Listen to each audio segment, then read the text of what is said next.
Hello students, आज हम पढ़ेंगे पाठ क्रमांक 4 उपसर्ग, प्रत्यय और समास।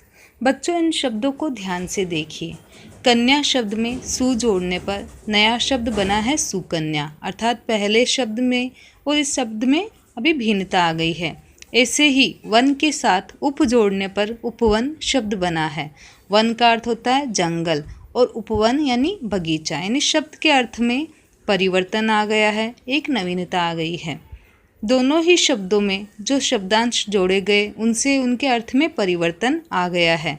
ऐसे शब्दांश उपसर्ग कहलाते हैं। अब उपसर्ग की परिभाषा जान लीजिए। जो शब्दांश किसी मूल शब्द के आरंभ में जुड़कर उसके अर्थ में परिवर्तन लाते हैं उन्हें उपसर्ग कहते हैं। उपसर्ग के भेद। बच्चों, हिंदी में उपसर्ग मुख्य रूप से 3 प्रकार के हैं। संस्कृत के उपसर्ग, हिंदी के उपसर्ग और विदेशी भाषाओं के उपसर्ग। संस्कृत के उपसर्ग। बच्चों, संस्कृत के उपसर्ग वे शब्दांश होते हैं जो संस्कृत भाषा से हिंदी भाषा में बिना किसी परिवर्तन के ज्यों के त्यों प्रयोग में लाए जाते हैं, जैसे अति, उत, निस आदि। अभी कुछ उदाहरण देख लीजिए। अति प्लस आचार शब्द बनता है अत्याचार। उत प्लस पात शब्द बनता है उत्पात।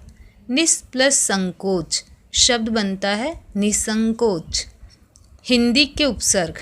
हिंदी के उपसर्ग वे शब्दांश होते हैं जो मूल रूप में तो संस्कृत के होते हैं, परंतु हिंदी में रूप परिवर्तित करके प्रयोग में किए जाते हैं, जैसे अध, ओ आदि। जैसे अ को छूत के साथ जोड़ने पर बनता है अछूत। अध के साथ पका शब्द जोड़ने पर बनता है अधपका।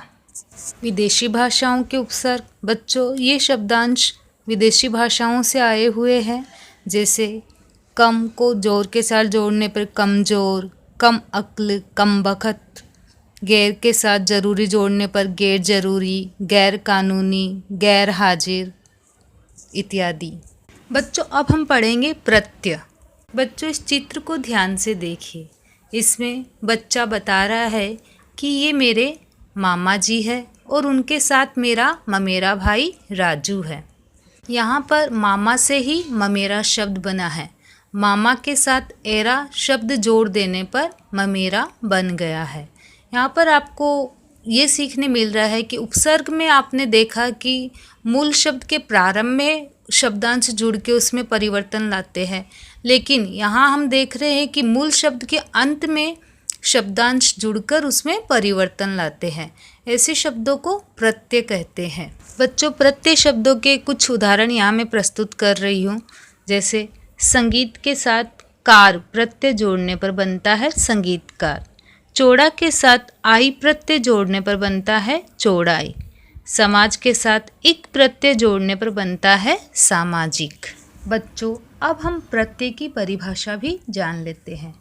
जो शब्दांश किसी शब्द के अंत में जुड़कर उनके अर्थ में परिवर्तन ला देते हैं वे प्रत्यय कहलाते हैं। बच्चों, प्रत्यय 2 प्रकार के होते हैं, कृत प्रत्यय और तदित प्रत्यय।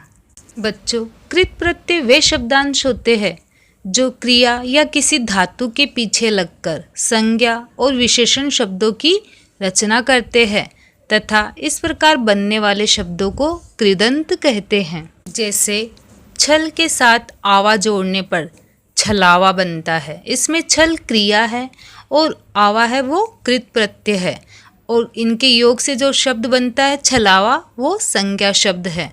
अभी दूसरा उदाहरण देखो। पढ़ के साथ आई प्रत्यय जोड़ने पर पढ़ाई शब्द बनता है। यहाँ पर पढ़ है वो धातु है, क्रिया की धातु है, और आई वो कृत प्रत्यय है, और मिलकर जो शब्द बना है पढ़ाई वो संज्ञा है। यहाँ पर आपको धातु भी जान लेना चाहिए। जो क्रिया शब्द का मूल रूप होता है उसको धातु कहा जाता है। अब हम पढ़ेंगे तदित प्रत्यय।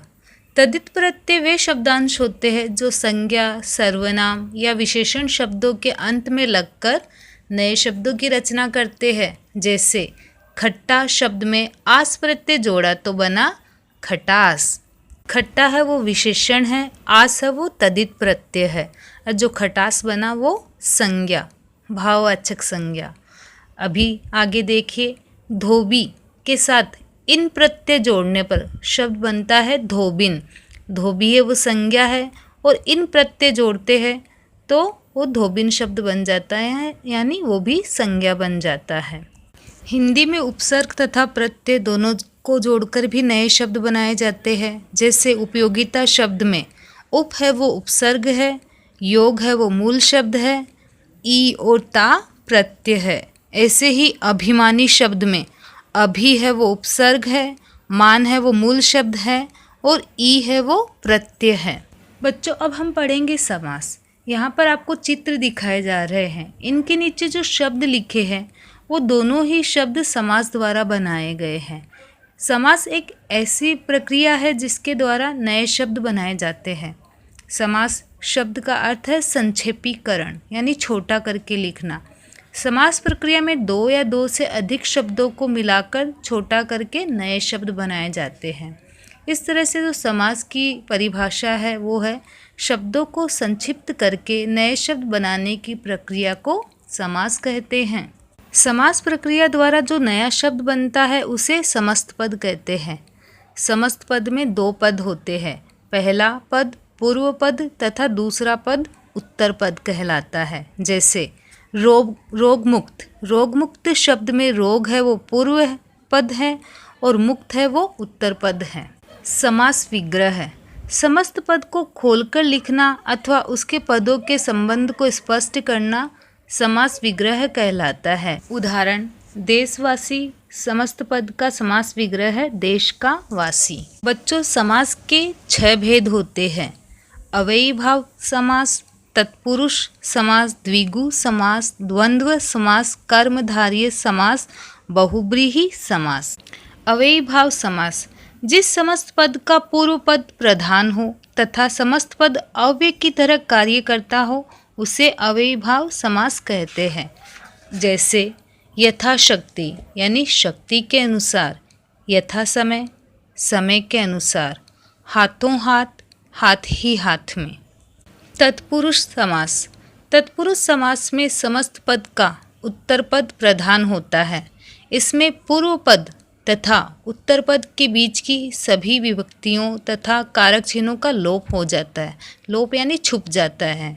जैसे देश के लिए भक्ति, देशभक्ति, इसमें के लिए लुप्त हो गया है और देश और भक्ति मिलकर देशभक्ति बन गया है। रसोई के लिए घर यानी रसोई घर, यानी यहाँ पे विभक्ति चिन्हों का लोप हो जाता है, उन्हें छुपा दिया जाता है। तत्पुरुष समास के भी 6 भेद होते हैं। जैसे आपने कारक में पढ़ा है कर्म, करण, संप्रदान, अपादान, संबंध, अधिकरण, वो 6 के 6 इसमें भी आते हैं। कर्म तत्पुरुष समास, इसमें कर्म की विभक्ति यानी को का लोप हो जाता है। करण तत्पुरुष समास, इसमें करण कारक की जो विभक्ति है से और के द्वारा का लोप हो जाता है। संप्रदान तत्पुरुष, इसमें के लिए जो कारक की विभक्ति है उसका लोप हो जाता है। अपादान तत्पुरुष में जो से यानी अलग होने की क्रिया बताता है वो से का यहाँ पर लोप हो जाता है। संबंध तत्पुरुष समास में का के की जो कारक की विभक्तियाँ हैं उनका लोप हो जाता है। अधिकरण तत्पुरुष में पर जो कारक की विभक्तियाँ हैं उनका लोप हो जाता है। द्विगु समास द्विगु समास में पूर्व पद संख्यावाची होता है। इसमें विग्रह करते समय समाहार या समूह शब्दों का प्रयोग किया जाता है। उदाहरण नवरत्न, 9 रत्नों का समाहार। दोपहर, दूसरा पहर। द्वंद्व समास द्वंद्व समास में दोनों पद प्रधान होते हैं, यानी दोनों ही पद मुख्य होते हैं। इसमें पूर्व पद तथा उत्तर पद को जोड़ने वाले योजक शब्द जैसे और, तथा, या, व, एवं, अथवा आदि शब्दों का लोप हो जाता है। जैसे सुख दुख, इसमें सुख या दुख लिखेंगे तो यहाँ पर या शब्द का लोप हो जाता है। भाई बहन, भाई और बहन, यहाँ पर और शब्द का लोप हो जाता है। यश अपयश, यश और अपयश, इनमें और शब्द का लोप हो जाता है। यानी 2 शब्दों को जोड़ने वाले सभी जो योजक शब्द है उनका लोप कर दिया जाता है। कर्मधारय समास कर्मधारय समास में पूर्व पद तथा उत्तर पद में विशेषण विशेष्य अथवा उपमान उपमेय का संबंध होता है, अर्थात इसमें पहला पद विशेषण तथा दूसरा पद विशेष्य होता है। जैसे नील कमल, यहाँ पर अर्थ होगा नीला है कमल जो, इसमें नील विशेषण है तथा कमल विशेष्य है। अतः पूर्व पद तथा उत्तर पद में विशेषण विशेष्य का संबंध है। बहुव्रीहि समास, बहुव्रीहि समास में कोई भी पद प्रधान नहीं होता। पूर्व पद तथा उत्तर पद मिलकर एक अन्य पद की ओर संकेत करते हैं। जैसे मुरलीधर, मुरली को धारण करता है जो, अर्थात कृष्ण। लंबोदर, लंबा है उदर जिसका, अर्थात गणेश, अर्थात ये किसी विशेष अर्थ की ओर संकेत करते हैं। कर्मधारय और बहुव्रीहि समास में अंतर। कर्मधारय समास के दोनों पदों में विशेषण विशेष्य और उपमेय उपमान का संबंध होता है, जबकि बहुव्रीहि समास में दोनों पद मिलकर किसी तीसरे पद की विशेषता प्रकट करते हैं। जैसे कमल नयन, कमल के समान नयन है जिसके, अर्थात कृष्ण। बहुव्रीहि। द्विगु और बहुव्रीहि समास में अंतर।